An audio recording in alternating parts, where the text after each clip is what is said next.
I mean, you said a few minutes ago that I've been a bit controversial, particularly recently.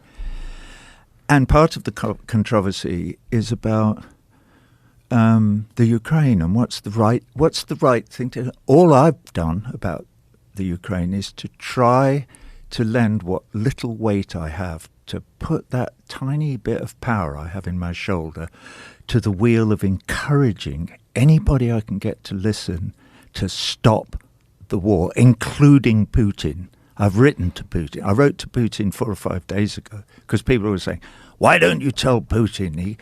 Well, just hold on a minute. If you want to join this conversation, you have to do a bit of research. Well, you don't have to, obviously. You can believe. But you should. You should. It would be wise.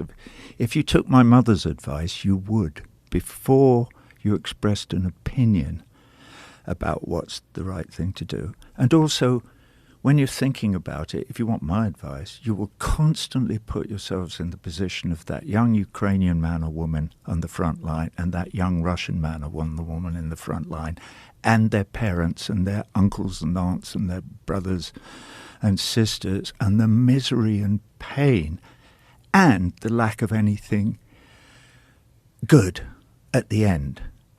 And the more it escalates, the more we send arms, the more Putin, the less, the only thing that they can do is start to talk to one another, just like JFK and Nikita Khrushchev did in 1962 during the Cuban Missile Crisis, which was kept secret for years and years afterwards because JFK didn't want to look like a wimp. He didn't want to look as if but he did. He and Nikita Khrushchev spoke on the telephone often.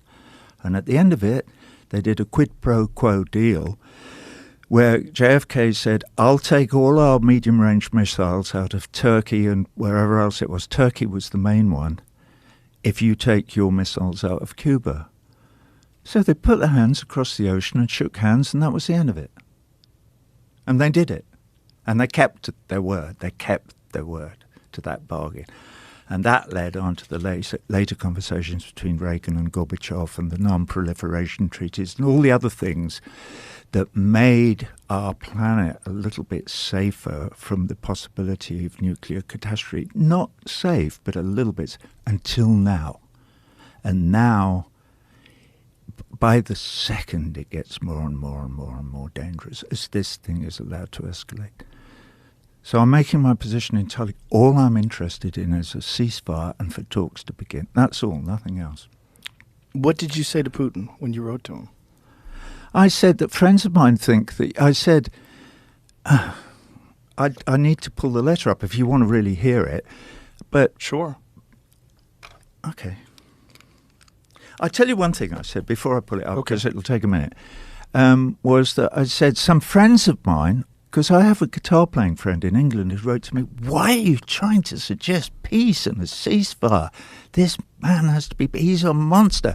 He's going to invade Poland and then he'll invade the rest of Europe and unless we stand up to him now, we're blah, blah, blah, blah, blah, blah, blah, blah, and all of that.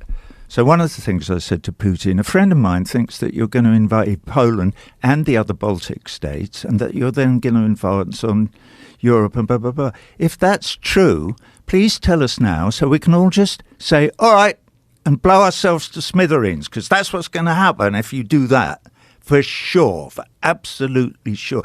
You cannot, if you do that, you will start World War III.